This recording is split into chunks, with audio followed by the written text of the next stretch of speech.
आमच्या सद्गुरू आश्रमशाळेमध्ये आज 7 ऑगस्ट 2026 रोजी शालेय विद्यार्थ्यांची निवडणूक पार पडली। या शालेय विद्यार्थ्यांच्या निवडणुकीमध्ये विद्यार्थ्यांना प्रत्यक्ष मतदानाचा हक्क कशा पद्धतीने बजावायचा याचं प्रात्यक्षिक त्या ठिकाणी पाहायला मिळालं। कंट्रोल युनिट आणि बॅलेट युनिटच्या माध्यमातून विद्यार्थ्यांनी या शाळेमध्ये मतदान केलं।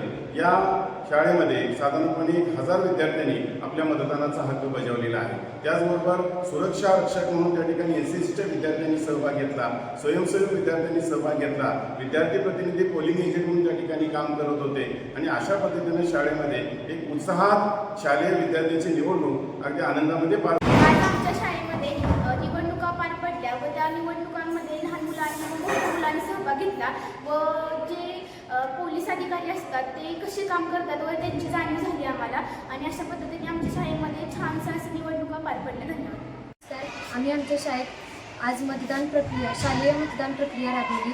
यामुळे सर्व विद्यार्थ्यांना अगदी बालवयापासूनच मतदान कसं करायचं, देशाचं संविधान कसं चालतं, देशात मंत्रिमंडळ कसं निर्माण होतं हे आम्हाला बालवयापासूनच समजलं आणि संविधानाची वाटचाल नेमकी कशी आहे ते देखील या प्रक्रियेमुळे समजलं आणि आम्ही खरं तर मतदानाचा हक्क 18 वर्षानंतर आहे, पण आम्हाला बालवयापासूनच मतदान नक्की कसं करायचं, त्यामध्ये कोणती प्रक्रिया असते हे सर्व शिक्षकांनी आमच्या समजावून दिलं।